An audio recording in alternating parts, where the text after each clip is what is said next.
Day 173 of the Ukrainian war map, also known as the Russian occupation of Ukraine. Chelsea here, and today is just another quick update as I take a bit of a simplified and down-to-earth approach of the happenings on the ground in Ukraine. Now, as always, I like to start off with the Russian military personnel losses here, and as we can see, always a bit of an uptick in things here, like the killed, wounded, and prisoners of war is a very approximate figure there, of course.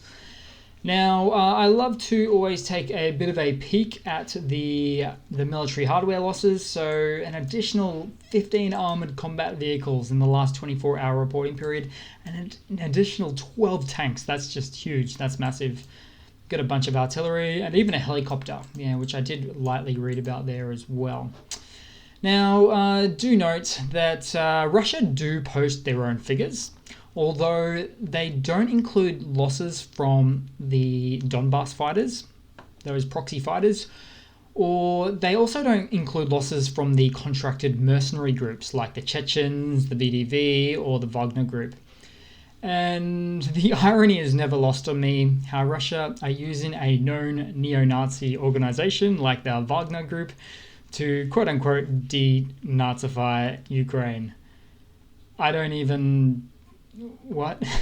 Anyway, moving on to the map, we'll have a bit of a look here. And there has generally been an intensification of shelling overnight across a lot of Ukraine there.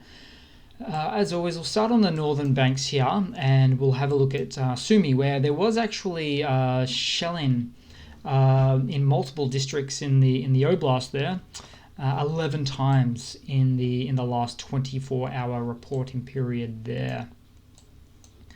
When we move across a little bit down to Kharkiv, so the mayor reported that Russian forces shelled the Slobodisky district, which is a little bit southwestish of the city there, and it hit a factory. Now this is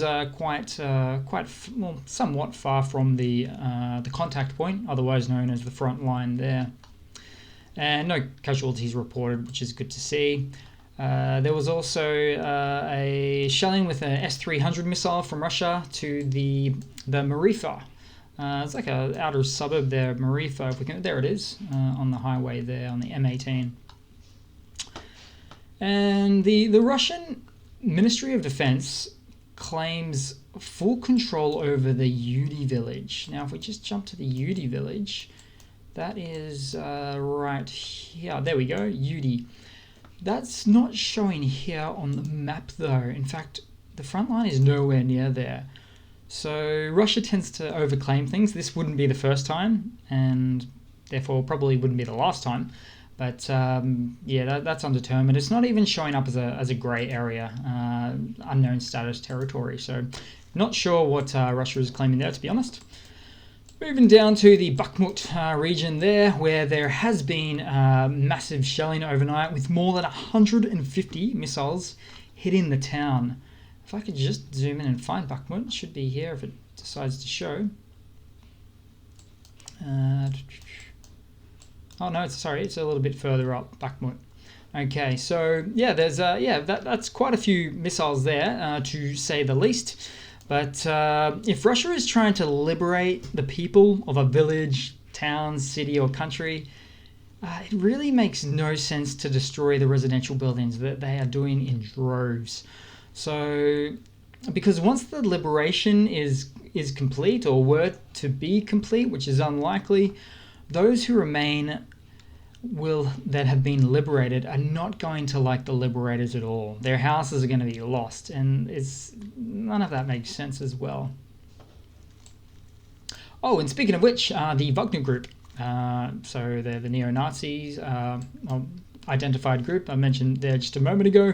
Russian media themselves reported that the Ukraine military destroyed the Wagner group, base in occupied Papensa. Now, if I can go to there, that's actually not at the front line. It's a little bit further in. Oh, there it is, where the Onky Pig is. So that's a Russian infantry unit of sorts, at least. So Ukrainians got this from a missile strike, in fact. So it's nice to see that they've always got that missile strike capability beyond the contact point or the front line there.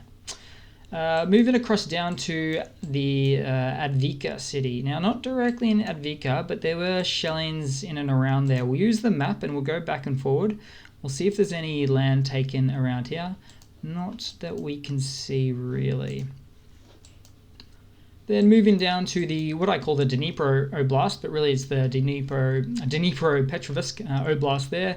There were multiple Grad rocket launches that hit the Oblast from Russian attacks there.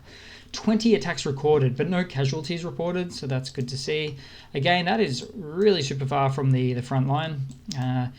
Why Russia is doing this, it's hard to say, but yeah, they should probably focus on their front lines more, which they are definitely in the Donbass region, but not necessarily doing a great deal with in many other districts.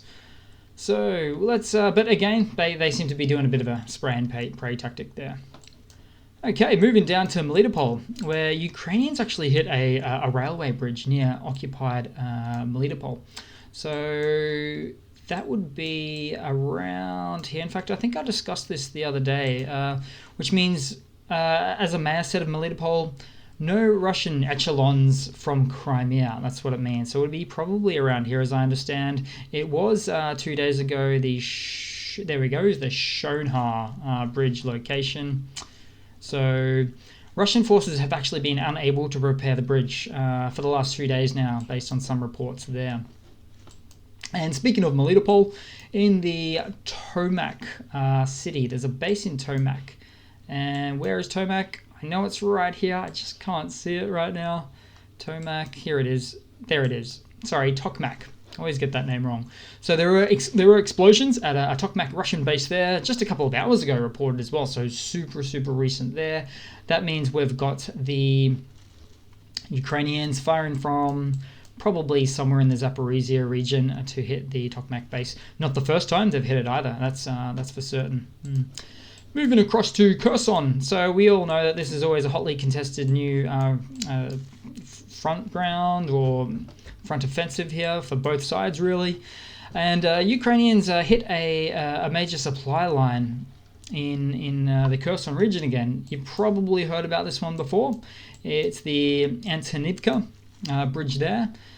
But also the bridge has been hit repeatedly by the Ukrainian army over the last weeks, maybe even months now. And so, yeah, there's no chance that Russia's going to get supplies across the line to assist their frontline offensive against the rest of Kherson there as they try to move it across to Nikolaev. And we also have, okay, so right here, there's also an additional photo here of the Novakovka bridge, which is really the dam bridge there. If we have a look at this photo, so of course tanks can't go across it at the moment, only some light vehicles they say, but there is concrete erosion at the girder seat. You can see sort of the bottom right. And on the left, you can obviously see the post-tension cables that are just completely shot. Now, moving back across to the western side here, Nikolaev. So according to the mayor of Nikolaev, Russian strikes also damaged an educational institution and a hotel here. And Russian strikes also hit like a port infrastructure with the Uragan rocket launchers. So these are Russian Uragan rocket launchers launched by Russia. And just to give you an idea of what they are, Uragan rocket launchers are a kind of slower, shorter range, less powerful, less precise, and an older Soviet version of the US HIMARS, you could say. The Uragan rocket launchers was actually a 1970s design, whereas the HIMARS is more of a 1990s design. So it's much more precise with GPS tracking and that sort of thing. But just thought I'd give you a bit of an idea of those the technologies there.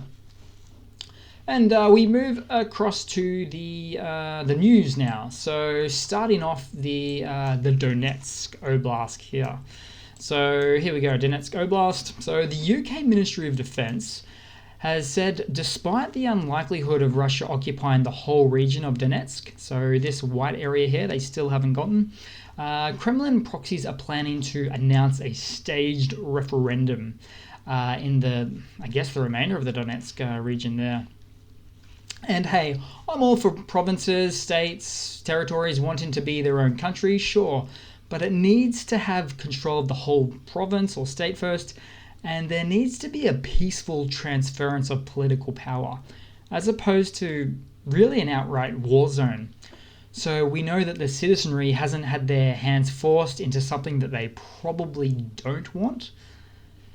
So also the international community is also unlikely to accept these places that turn into new countries at the drop of a hat, in a sort of a war-torn location, as it tries to become a new country. So it's just, again, a peaceful transference of power is really the only way.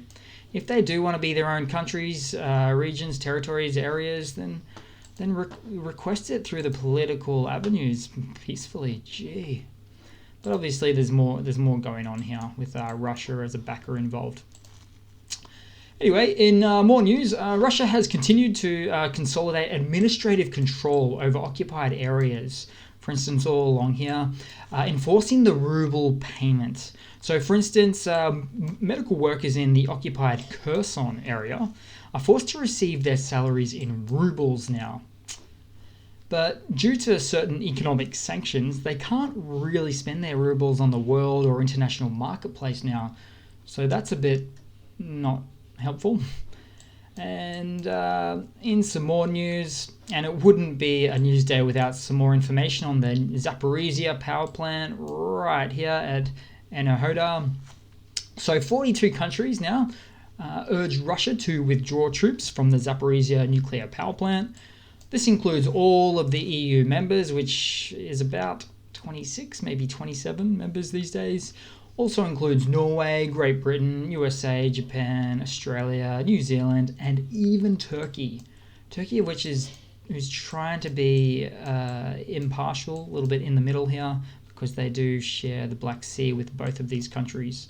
So that's interesting to see that Turkey was included in that there as well. Okay, now just last but not least, the lighter side of news, or again, this is more of a funny today, but in follow-up to the Crimea base that was hit by Ukrainian forces a few days ago, right here, Saki Air Base, which actually destroyed a bunch of high-end Russian Sukhoi fighter jets.